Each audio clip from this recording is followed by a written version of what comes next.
بسم اللہ الرحمن الرحیم۔ الہی ہمارے آقا و مولا محمد مصطفیٰ صلی اللہ علیہ وآلہ وسلم پر رحمت نازل فرما، جو صاحب تاج و معراج اور براق والے اور جھنڈے والے ہیں، جن کے وسیلہ سے بلا وبا، قحط اور مرض اور دکھ دور ہوتا ہے۔ آپ کا نام نامی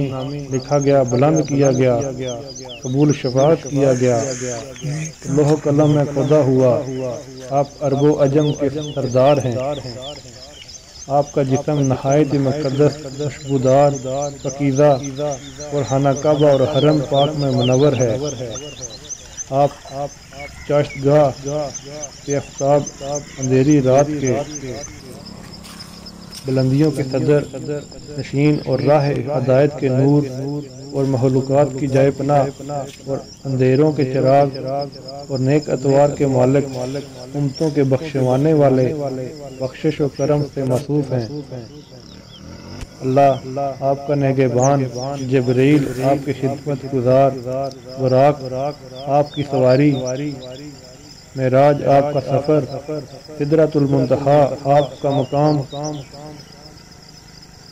اور قرب خداوندی، کعبہ کو سین کا مرتبہ آپ کا مطلوب،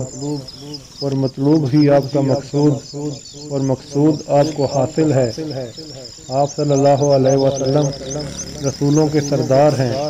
نبیوں میں سب سے پیچھے آنے والے، گناہگاروں کے بخشوانے والے، مسافروں کے غمخوار، جہان کے لیے رحمت، عاشقوں کی راحت، مشتاقوں کی مراد، خدا شناسوں کے آفتاب، راہ خدا پر چلنے والوں کے چراغ، مقربوں کے رہنما، محتاجوں، غریبوں اور مسکینوں سے محبت رکھنے والے، جنوں انس کے سردار، حرمین کے نبی، دونوں قبلوں کے پیشوا، دنیا اور آخرت میں ہمارے وسیلہ ہیں، وہ جو مرتبہ کعبے کو سین پر فائز ہیں، دو مشرقوں اور دو مغربوں کے رب کے محبوب ہیں، حضرت امام حسن اور حضرت امام حسین کے جد امجد، اور ہمارے اور تمام جنوں انس کے آقا ہیں، یعنی ابی القاسم محمد بن عبداللہ، جو اللہ کے نور سے ایک نور ہیں۔ اے نور جمال محمدی کے مشتاقوں، آپ پر اور آپ کی آل پر، آپ کے صحابہ پر درود و سلام بھیجو، جو بھیجنے کا حق ہے۔